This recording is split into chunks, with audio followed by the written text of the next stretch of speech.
Esta semana, Vice News presenta un especial sobre la crisis en Ucrania. Guys, why are you down here? It's actually very simple. We are fighting for our freedom, that's all. Vice News documentó el comienzo de la devastadora guerra civil.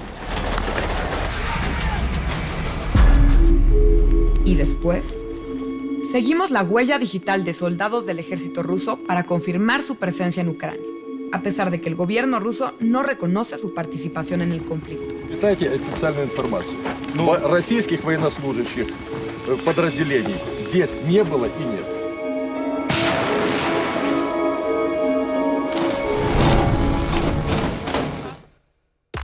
En noviembre del 2013, las protestas en contra de la visión prorrusa del entonces gobierno de Viktor Yanukovych empezaron a tomar fuerza, ya que esta postura alejaba a Ucrania de sus vínculos con la Unión Europea.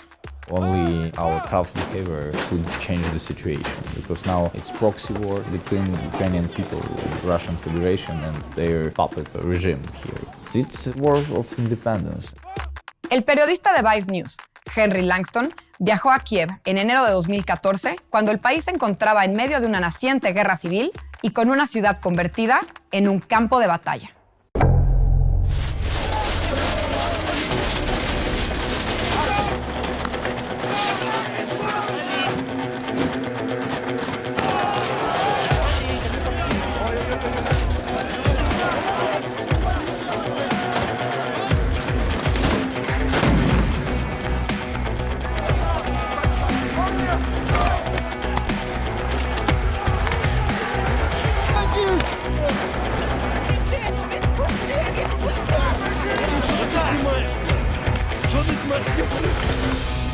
Since November last year, anti-government protests in Ukraine have engulfed central Kiev. These protests, dubbed Euromaidan, escalated in January when police and protesters clashed over a new and highly controversial protest law. This law could see you in prison for wearing a mask at a protest or even setting up a tent without police permission. The fighting lasted for 4 days and left hundreds injured and at least 2 dead from gunshot wounds. The clashes centred around Hereshkovo Street on the eastern edge of the Maidan, where new barricades had been set up and a shaky ceasefire was in place. So we're down at the barricades. The ceasefire passed an hour and a half ago, and so far everything's still peaceful. But now, if you want to go through to the front barricades, you have to put your helmet on. Everyone's got makeshift weapons, shield, armour. Guys have got like bits of polystyrene strapped to their shins, bits of plastic on their arms, ready to defend themselves from the police. The protesters have built themselves a catapult. At the feet of the guys, there's probably at least 50 petrol bombs. Since Sunday, at least 2 people have been confirmed killed, they're shot dead. And the protesters here shining torches up into the buildings on the police sides, looking for any cops that might want to shoot any protesters. In the early days of the protests, the opposition parties were influential on the streets. But now, after weeks of stagnation, protesters were getting tired of the continuing political stalemate. І це насправді, з одного боку, це дуже романтична боротьба, але з іншого боку, ми розуміємо, що потрібно стояти до кінця, тому що далі вже нема куди відступати, і саме тому я тут.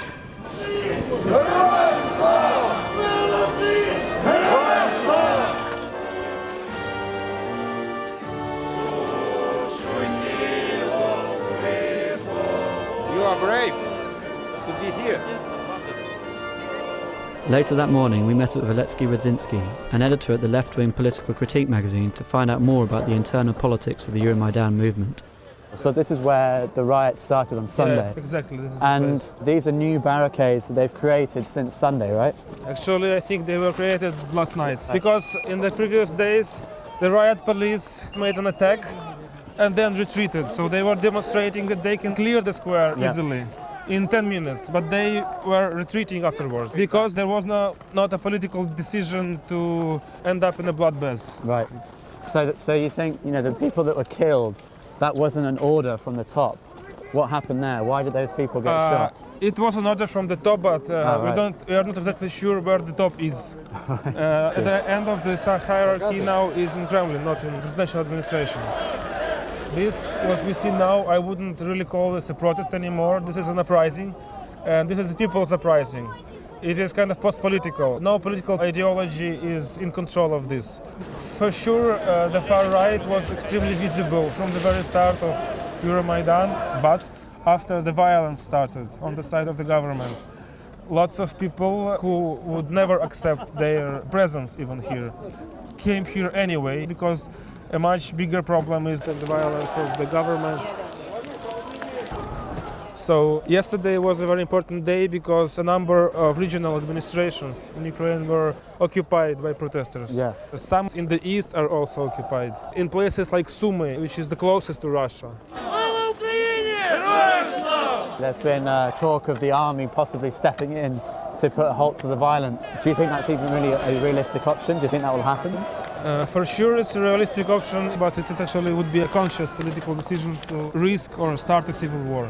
Мы народ Украины, мы за мир. Командиры, выводите ребят, и конфликта не будет. Хлопцы, мы за вас, мы не за них, мы за вас, понимаете? Okay, so we're back at Horeshkovo, where clashes started a few hours ago. So we're going to head to the front barricades and see what's going on. There's thousands more people down here now. From here you can see they've set fire to what looks like a lot of tyres. There's the smoke smothering the air right now.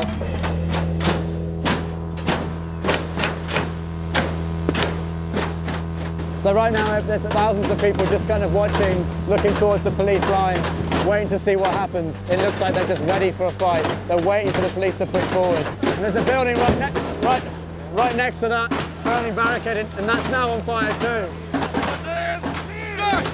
It's called Louvre Jewel. There's a man behind me, half naked, wielding a chainsaw. The police are firing rubber bullets in this direction, so we're having to move. Guys, why are you down here? It's actually very simple. We are fighting for our freedom, that's all. So what started the fight here tonight? Berkut, we didn't start any provocation. We were peaceful. And someone from their side shoot here. And then the fight started. Yeah, we don't care about the position. That's a political issue. All these people here, this is the future of this country. Okay, this is the very front line of the barricades on Horeshkovo Street. The protesters are shooting fireworks now towards the police. It's like a post-apocalyptic nightmare down here. It's insane.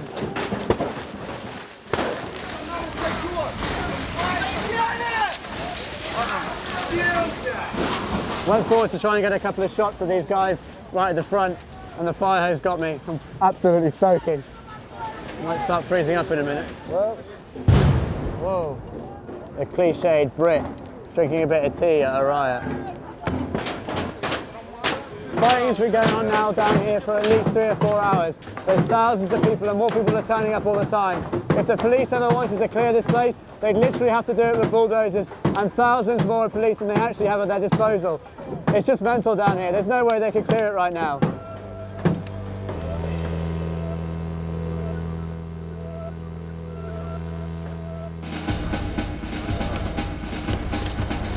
We'd been wondering about how well equipped and organised everyone was, so we then headed over to the occupied trade union house. Inside, we met Euromaidan Self-Defense, a group of volunteers who were responsible for making some of the makeshift weapons and shields. So you've got a homemade piece of armour here, a couple of layers of foam padding that you'd normally find on a bedroll for camping. They've even got a groin flap, just so no one gets hit in the crown jewels. It's pretty cool. This is a Soviet army helmet. Where's the fight? Let's go. So, Yerema, tell me what you're doing here on the 8th floor. Making shields and some armor. Like on the chest we have, like this? yes, like this. It's a stop rubber or plastic bullet. Okay. And bat. This is very heavy actually. I'm surprised that people are able to hold it for so long. I don't think I'd be very good on the front line. And what did you do before the revolution? My job, I am the organizer of some events. Okay. Yes. And now you're an armor maker? Armor and some soldier.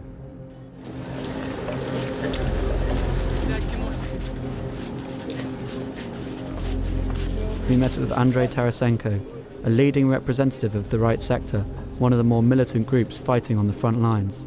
Правий сектор створився в перші ж дні Майдану, щоб заявити свою націоналістичну позицію. Нам не стільки цікаво підписання асоціації чи не підписання асоціації з ЄС, скільки скинення цього бандитського режиму шляхом національної революції. What are the right sector's physical roles on the barricades? Займаємося захистом людей від звірілого беркуту. Ми кругом захищаємо людей. Де є люди, там є ми. Іде війна. Нас стріляють, нас вбивають, нас катують, викрадають, саджають масово, гвалтують. Не може бути мирного розрішення. Єдиний варіант мирно це все закінчити, це якщо Янукович подасть відставку. What will the right sector do if the government declare a state of emergency? Якщо цей режим розпочне реальний терор по всій Україні проти власного народу, тоді почнеться партизанська війна.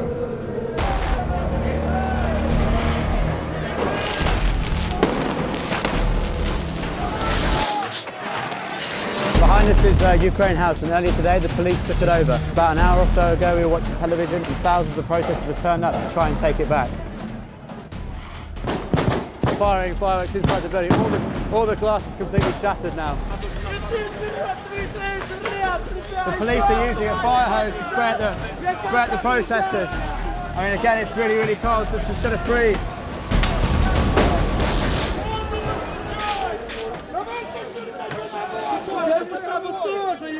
Назад! Назад, я сказав!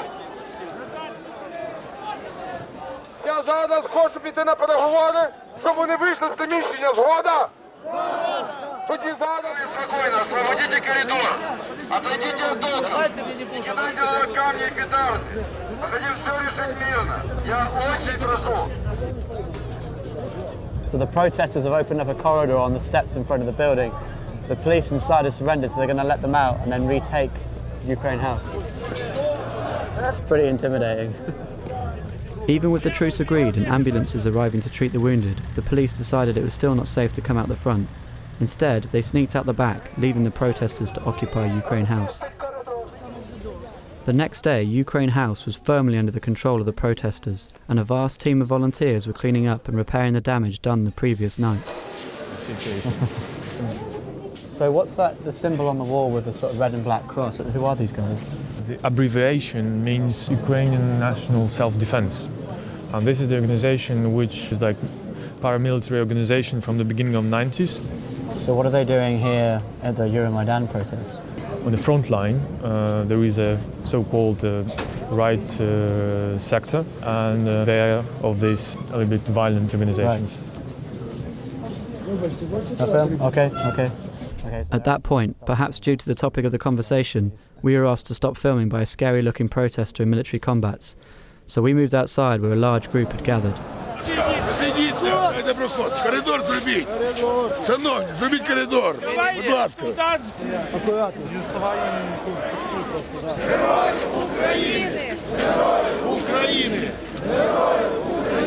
Mikhail Zhivanesky, 25, was killed on Horeshkovo Street during clashes with the police.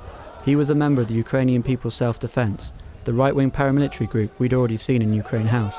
Again, this highlighted the worrying presence of the far right within Euromaidan.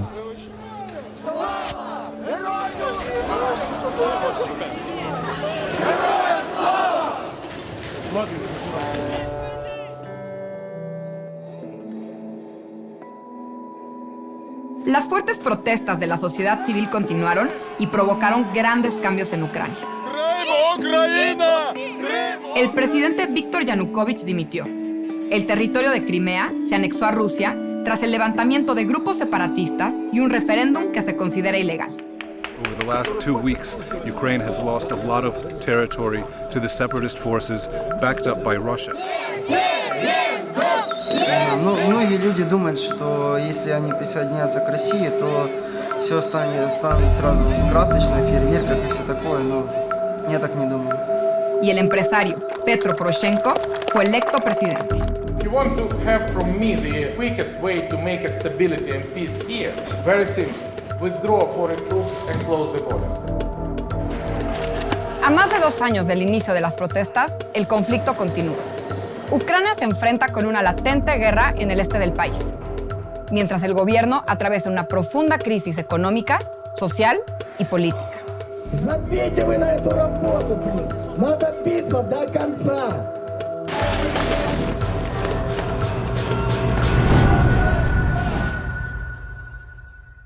A lo largo de la crisis en Ucrania, el gobierno ruso de Vladimir Putin se ha declarado ajeno al conflicto y asegura no haber brindado ayuda militar a los grupos prorrusos que se han levantado en Ucrania. Российских войск на Украине нет. Sin embargo, se han identificado miembros del ejército ruso apoyando a los grupos separatistas. Simon Ostrovsky, periodista de Vice News, siguió la huella digital de soldados rusos para corroborar su presencia en Ucrania.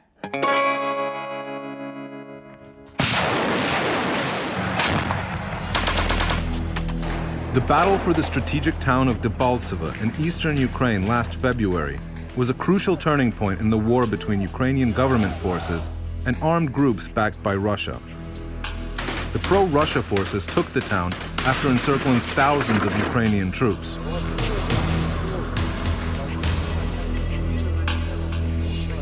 But almost immediately after the Ukrainian defeat, reports started surfacing that it was regular Russian army units that made the victory possible, and that local Ukrainian separatists couldn't have done it alone. But Russian officials have consistently denied their country's involvement in Ukraine.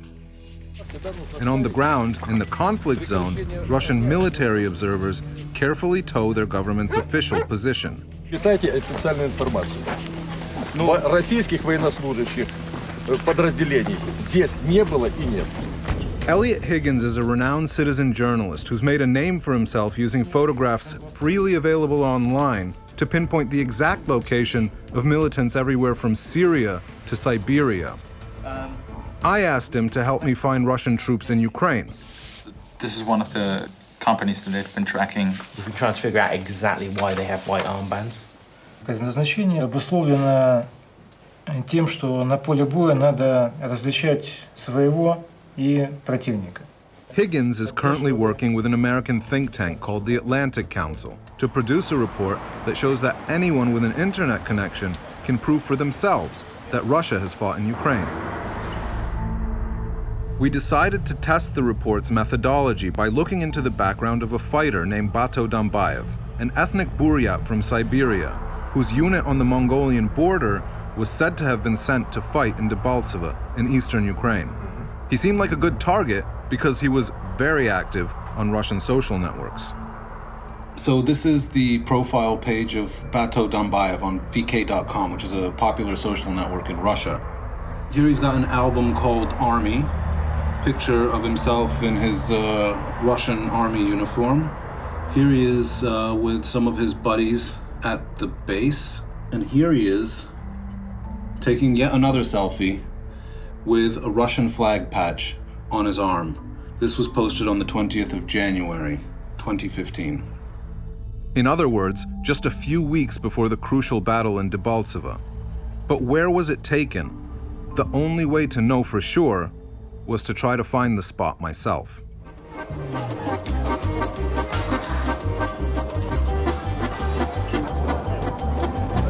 I've come to Russia to retrace the trail of digital breadcrumbs that Dambayev left on his way to Ukraine from his home base in Siberia, thousands of miles away from the battlefield, and we're starting here in Moscow on the Red Square.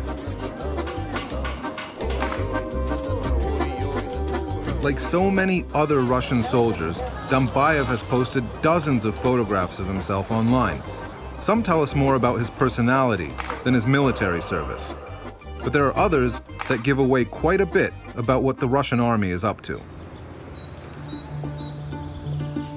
This is Taganrog, a city in southern Russia that's just 40 miles from the border with Ukraine. 100 miles away from here is the city of Debaltseve in eastern Ukraine. And at any given time, there are thousands of Russian soldiers training in military exercises near the Ukrainian border. And we know from photographs that Dambayev took with his comrades that he also spent quite a bit of time here last winter. The trip to Taganrog was probably just a bit of R&R on the weekend between drills because most of the other photographs are taken in places that are harder to geolocate, like inside tanks or in the middle of open fields. But this is another picture that they took next to a monument, probably during their break. Does this look about right? So the photo with the Russian flag patch was taken here in Russia. A pretty good indication Dambayev is an active member of the Russian army. This is a photograph of Dambayev and one of his fellow soldiers. It's really hard to tell where the photograph was taken, but lucky for us, the soldier who posted it didn't turn off his location settings. So when you click on the map, you can see exactly where he uploaded it from. It's in the middle of a field, not far from the Ukrainian border. And if you look at the photos nearby, you can see that there's still tons of Russian soldiers there taking selfies, posting them to the internet, and it's a pretty big encampment.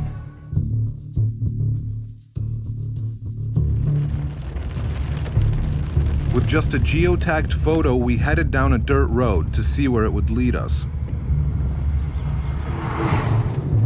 So we followed the pin on the map out into the countryside, and we've already seen 3 really big army encampments with hundreds of vehicles in them. You can really feel the military presence out here near the border with Ukraine. The Russian military, on an official level, says that the reason they're out here across the region is for military drills. But these drills have been going on for a year now, so you've got to wonder what they're really here for.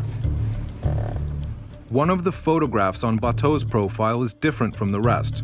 In it, he's wearing a uniform, unlike the ones in any of his other posts. Doesn't have insignia. He's wearing a white armband, and he appears to be standing in a battlefield. This photograph was posted in February, around the time of the battles for Debaltseve. So we headed to Ukraine to see if we could find the place it was taken. This is the side of the conflict that the de facto authorities want you to see. Units like this one, made up of volunteers both from Ukraine as well as from Russia, but who aren't members of the Russian military. But when the going gets tough and units like this one can't handle the fighting alone, actual Russian military are sent in from across the border. And we know that from social media posts that the soldiers have been making themselves. But we still needed to find the exact spot where this photo had been taken. So from the photograph, we know that Dambayev was standing on what looks to be like a Ukrainian checkpoint that they'd just taken over. And in the background, we can see some houses with green fences. Well, that kind of looks like it, a little bit.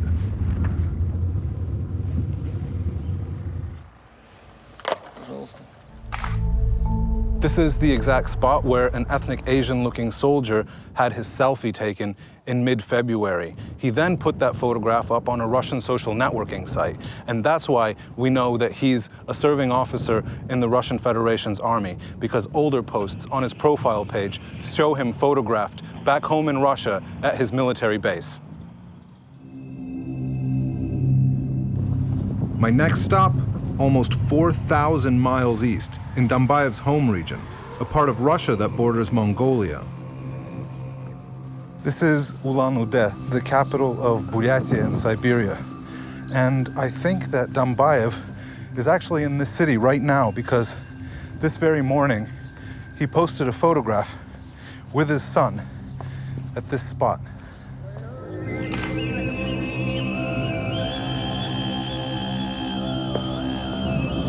We were able to pinpoint the area Dambayev lives in from some of the photographs he posted. Then it was just a matter of asking around the neighborhood. Мы ищем Бато Дамбаева. Здравствуйте. Мы делаем фильм «Герои Новороссии», ищем Бато Дамбаева. Бато Дамбаева? Бато здесь живет? Нет его. А когда он будет?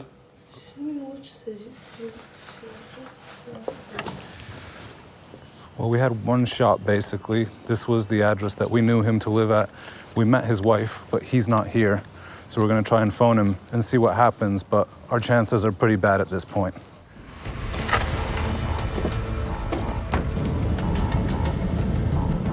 So we've got to let Dumbayev know what we're actually doing, tell him about our investigation, to give him the right of reply. So what I'm going to do is create a profile on the vk.com social network, upload the photographs I've been taking of myself and the identical photographs, the original ones that he did.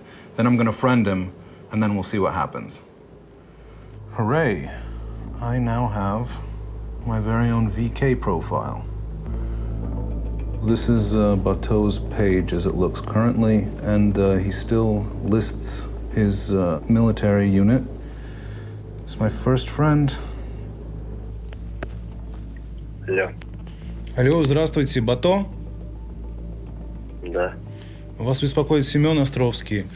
Я хотел вам сообщить, что я открыл страничку в ВКонтакте, где и вас добавил в друзья. И вы можете посмотреть там фотографии, которые я запостил. Там есть и фотографии вас в Украине, и фотография меня на том же месте в Украине.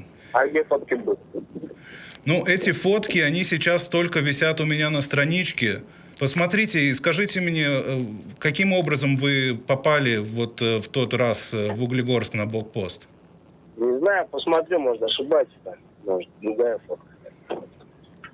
Ну, очень трудно ошибаться в ней, как бы, я там был. Да, я говорю, там не был, может, путаете там. Ну, может быть, вам просто сказали, что надо так говорить? Нет.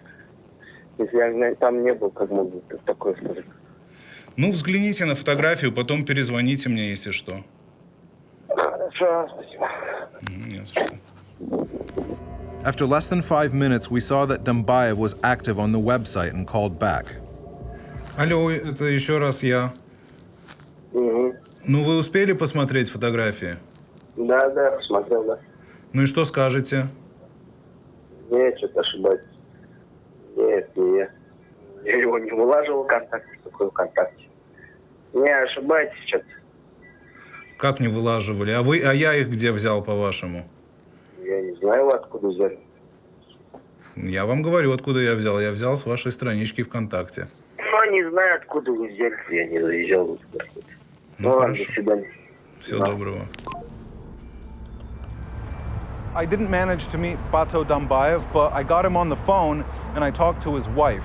So I was able to confirm that he's a real person who's been posting all of this stuff online about himself and how he got from here in Siberia all the way to eastern Ukraine. And the most important bit of information I got was that he's a contract soldier with the Russian army up until the year 2016. So this just goes to show how difficult it is for any government, including Russia's, to try to keep anything secret from pretty much anyone in the modern world. The Russian government is trying to portray the war in Ukraine as a civil war between good Ukrainians who want to join Russia and bad Ukrainian nationalists who don't. But the reality of the situation is that the conflict is being artificially fueled, not just with arms, but with actual troops sent by Moscow in a bid to prevent Ukraine from integrating with the Western world. And it's Russian soldiers who are posting the proof online themselves.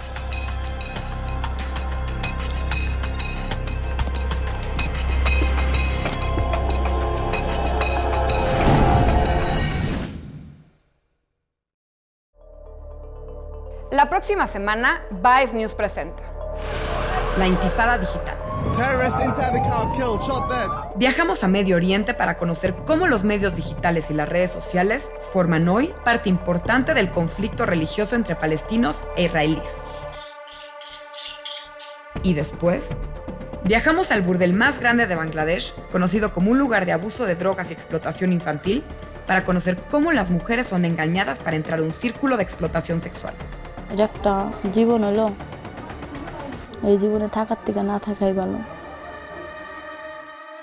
Busca más documentales y noticias de todo el mundo en vicenews.com. en nuestro canal de YouTube o la cuenta de Facebook Vice News en español o en este mismo espacio la próxima semana.